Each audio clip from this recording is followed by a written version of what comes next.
Hi everyone, it is Jody from Red Door Tarot. I am here to do your June reading. I'm going to do a reading for just the fire signs. I've been doing today just the readings for each of the elements, the four elements.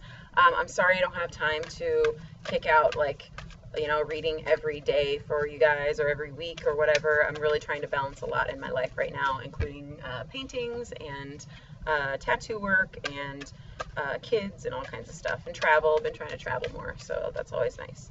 But I hope you guys' June is going well so far, first week in, and I'm feeling it. I feel like it's a good balanced energy so far. So let's see what June has for our fire signs: Leo, Sagittarius, and Aries.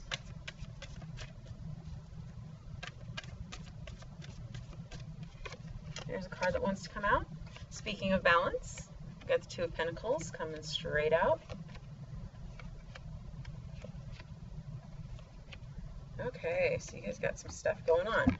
All right, Two of Pentacles right out of the gate, and it did come up in the reverse, but what we have here is a need for you to balance. So you're probably taking on a lot of things. You're trying to juggle, your home life versus your work life. You might have two different people that you're trying to juggle, and you're not sure which one is the right one. Remember, this is a very general reading for all of the fire signs, so I don't expect all of this to resonate with every single one of you, so just take what does resonate. So again, this is a balancing act of some kind. So either you're trying to balance in just your general life, like I said, your work and your home life sort of a thing, or this can be actually two people. I don't see people here so much. I do see kids possibly. I have the Six of Cups here. It did come up in the reverse. Six of Cups is usually about, it can be someone coming back from your past. It can also depict children, like I said, children issues. Sometimes this card, I feel compelled to say, is about previous childhood trauma. Specifically, it can be like sexual abuse kind of trauma. And the fact that I'm seeing it in the reverse is, it feels like suppression. It feels like you're still not wanting to deal with that. And it can't die, because I also have the death card below that, and it's in the reverse. So it's like you refuse to walk away from something, this heavy burden, because I also have the Ten of Wands here with this. I see you desperately wanting to make a new change and have a new start and set out good intentions into the universe and have them come back to you. But you're struggling with that because there's something that eludes you. There's some sort of secret or information that eludes you. The Moon card, this is a major card. You have three major cards out of this deck. The Moon card is about, it is about secrets. It's about fears, deep-seated fears. It's also, when the sun is out, everything is illuminated. When the moon is out, even if it's very bright, everything seems to be illuminated very nicely, but there's still some very stern shadows that we have to deal with. And so this can be the shadow self that you have not quite delved into enough yet. So, the dark night of the soul is a very difficult thing to traverse. And some of you may not have heard of the dark night of the soul. It's basically a time in your life where you start facing your shadow self, and it's a very dark time, but the light at the end of the tunnel is this is necessary in order to get you to a higher level of spiritual enlightenment. So there's two towers in the back here I see, and then I have, like I said, the Two of Pentacles here. So I feel like there's either two people or two relationships, two significant relationships in your life that you are trying to not overcome, but you're trying to make sense of and really get a handle on growth from these relationships. God, I feel like I'm kind of all over the place and a little scattered, so your energy might feel that way. I just want to jump around all over.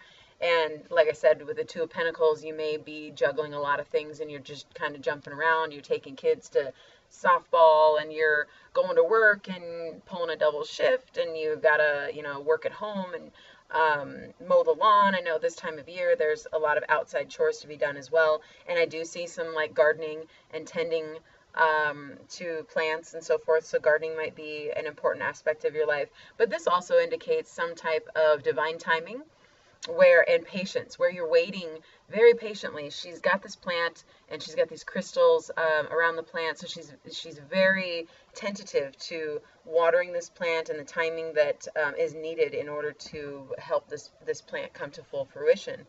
Um, but there's also, while she's doing this, she's able to sit and think about the past and look at this plant and look at where it's come from. So this is you also studying your past and saying, okay, let's take a moment of pause and see what it is I've accomplished. Yay, me, pat on the back. And then what it is that I'm trying to accomplish in the future and how it is that I'm going to get there. And again, this card is about divine timing. So sometimes, like in the garden, there are fruits that are ready to be plucked, and there's ones that need to wait. We need to leave them on the vine a little longer in order to come to more maturity. And then sometimes we forget to pluck them at the right time, and then they fall to the ground and they become food for the next round of plants. So there is an element of timing that you have to pay attention to in your life right now. There's definitely this heavy burden, and this is from juggling these Two of Pentacles for so long. You're feeling a lot of burden with this, and you're about to drop this because you can't continue walking this way. And what I like to go over with this card is that there is another way to still maintain all of these 10 wands, but to do so in a more organized fashion. And I tend to do this a lot too. I want to carry the whole thing. It's like when you're carrying in groceries and you can't just carry like 2 bags at a time. You're like, no, I got this. I got this. I got like all 20 bags at once. So what we need to do is we need to put down all the wands and pick up one wand at a time, just one wand at a time. And here we do have 3 wands, but she has just one wand in her hand. And so she's really focusing on that one manifestation. She's letting that one hawk go. And while she's letting that hawk go, it's interesting, in the background, there's an owl, and it looks like another hawk, or maybe it's 2 owls, and they're bringing in something. So it's this process of our energy, and what we put out into the universe comes back to us. So this is a card of manifestation. It's on focusing on what ships you want to come in, and it is about your ships coming in slowly but surely. So just keep waiting patiently. I like to think of her, she's on a cliffside. I like to think of water over in here, and she's, waiting for those ships to come back in, or birds, however you want to see it. But in the traditional Rider-Waite deck, it is ships, and it is associated with water. So, and the 3 is very much testing energy. Also, it's testing the lessons that you've learned through the 1 and the 2, and it's sort of helping you hone in on exactly what it is and focus on what it is that you want specifically. It's a kind of by the time you've reached the 3, because we're not even close to the 10 yet, we're closer to the 0 than we are the 10. At the level of the 3, you're still trying to take lessons of the 1 and the 2 and now mold them into a new direction so that you can move on to the 4 and the 5 and so on. So there are some tests that you have to overcome in your own energy and in how you what you release into the universe, basically, and what will come back to you. It's sort of law of attraction. And then we have also the Hanged Man down here. He's in reverse. So the Hanged Man is oftentimes a timeout, and you need to maybe look at something from a different perspective. But there's also this very spiritual element to the Hanged Man, which is that you put yourself in a position of quiet contemplation. You put yourself in this tree where you can't move and kind of tied up. You voluntarily put yourself here in order to receive new messages about where it is that you're going to go. So this is you taking time to try to reach that spiritual enlightenment, because there's very much an element of spiritual enlightenment with this card. That's what this Hanged Man is doing. He's putting himself in this position on this tree in order to reach some type of enlightenment, and he's going to stay there until he reaches it. And he is in the reverse, so it's almost like you're refusing to see this or do this, like you're fighting this energy a little bit, that you don't want to pull back. But the Hanged Man, you know, he does need to kind of pull his energy back a little bit and keep it for himself in order to um, really measure the positive and negative aspects of his personality or his position as to where he is in his life currently. You have also the Seven of Swords. The Seven of Swords can be, it can be kind of trickster energy. It could just be you returning back to something that you once had to see if there's like, if this were a relationship, I would say you're going to go back and give it another try, just kind of sneak back and see, you know, can we make this work, sort of a thing. Or you're going back and taking something else that belonged to you, not necessarily physically, not material wise. I mean, like emotionally, like you're going back over the relationship and you're saying, okay, well, these are aspects of myself that I gave and that I want back, that I'm taking back. You are leaving one sword over here in the dirt or in the snow as you are walking away. So it's not like you're trying to strip someone completely of their being or the positive aspects of their character. It's just that you're taking what you need from that situation. You're going back and you're taking what you need from that situation. This can be you being a little bit careless, because a lot of times you're not looking where you're going. You're trying to run off with these swords, but you're not really looking at the direction that you're walking, especially in the traditional Rider-Waite deck. That's the depiction of this card. He's sort of running off and leaving the camp behind, and you can see the camp in the background. And so it can be kind of sneaky energy. So I'm not sure if that is someone.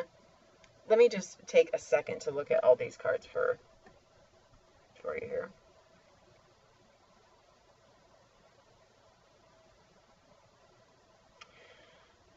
It's if it's relationship related, I feel like there's some secrets and some treachery, some things that are going on here that are not the most positive. I feel like you're looking at things from sort of a delusional perspective, possibly, or someone is looking at it from a delusional perspective, and we have you not wanting to let this die. You do not want to let this go. You're not wanting to drop this. It could be that someone is almost like addicted to being the heavy, to being this person who is constantly, you know, juggling something, who likes that, to take on that load, that heavy load, and then say, I'm burdened. So be honest with yourself if that's who you're being. You don't have anything to prove to anyone. So if the load is too heavy, by all means drop it. Don't play into the victim energy. Don't play into the victim energy. But again, if this is a relationship, I do feel like there is some serious divine timing going on with these two cards for sure. And I don't know if this is someone coming back or this is two different people you're dealing with, that one person is coming from the past and the other person is here in your present and you're not letting that die. Or it's the same person. It's that person that you keep repeating this cycle. You keep going back. You keep going back. So make sure that you stop that cycle, that repetitiveness of that cycle, and you start putting out into the universe what it is that you want back. And it's probably not what you had in the past. It's going to be new growth. You need to find new growth, and don't, once that fruit has fallen and it's no longer edible, you leave it. You let it lie. And there's a sleeping dog in here. Let sleeping dogs lie. So I don't know if that, and there's sleeping dogs in here too, or wolves. So I don't know if that resonates with you at all, but I just had to say that. So let me pull one more card for the overall advice for my fire signs: Leo, Sagittarius, Aries. Okay, cool. Wow, we have the sixes. They both popped out. So 6 of Wands, 6 of Swords. Six of Wands. So the Wands is your energy. The Wands is fire energy.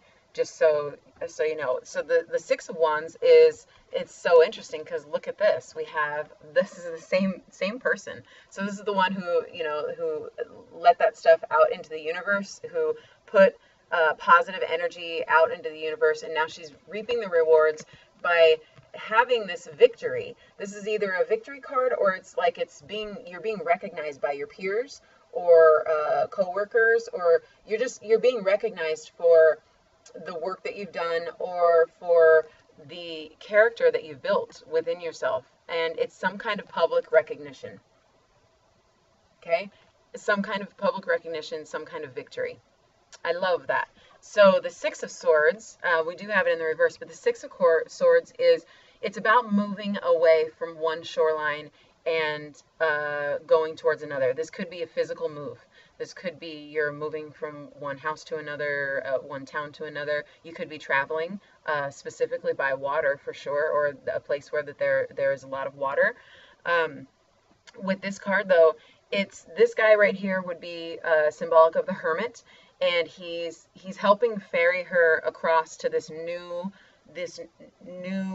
landscape.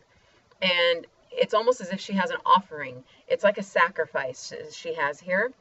It's an offering. There's something that you're going to have to give up in order to make this spiritual journey, because this is also very symbolic of a spiritual journey and growth period that you're going through.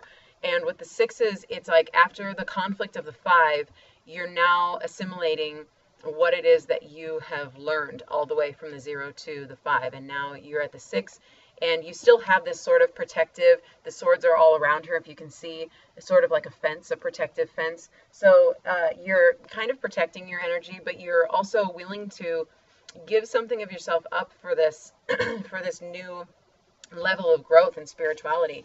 And yeah, it just seems like you guys are really rocking. You're having some serious, what do I want to say, divine insights.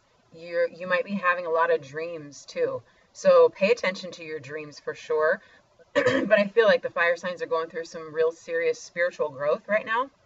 And you're gonna see it in your personal relationships quite a bit. You're gonna see this manifesting. Don't feel bad if you need to pull back in your personal relationships, pull that energy back and focus more so on yourself, because that's what's necessary right now. It just is. And people around you are going to have to understand. You don't have to be rude or bitchy about it, but they just have to understand that this is something that you have to do. You have to be in this sort of suspension for a little while in order to find your new ground. Okay? And this also, new ground.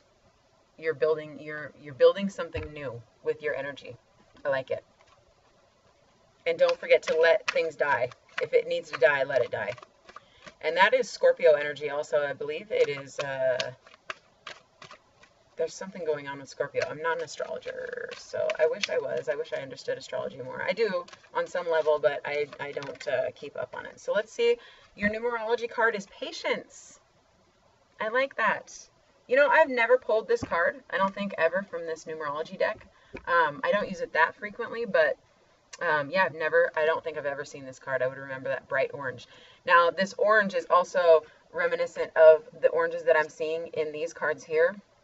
And that would be your sacral chakra, which is down right near your belly button area. So you have the root, the sacral, the solar plexus, but the sacral chakra is the orange chakra. And so it might benefit you to wear orange or to have, you know, more orange influx in your life, but also in meditation, really meditating on balancing your sacral chakra. And you can just say that through intention or manifest it through intention, you know, mentally see that area, that orange light, and that area in your torso that is the sacral chakra. So there may need to be some balance there.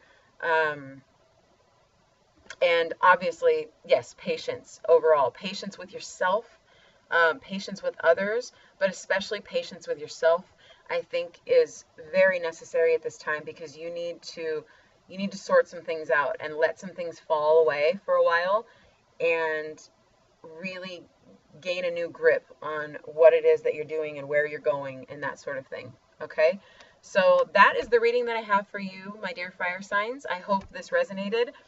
Please leave a comment, like and subscribe to my channel. I would really appreciate that. I'm just getting started here. I'm kind of new, so any help is definitely appreciated. So you guys have a great June, and I will see you soon. Thanks.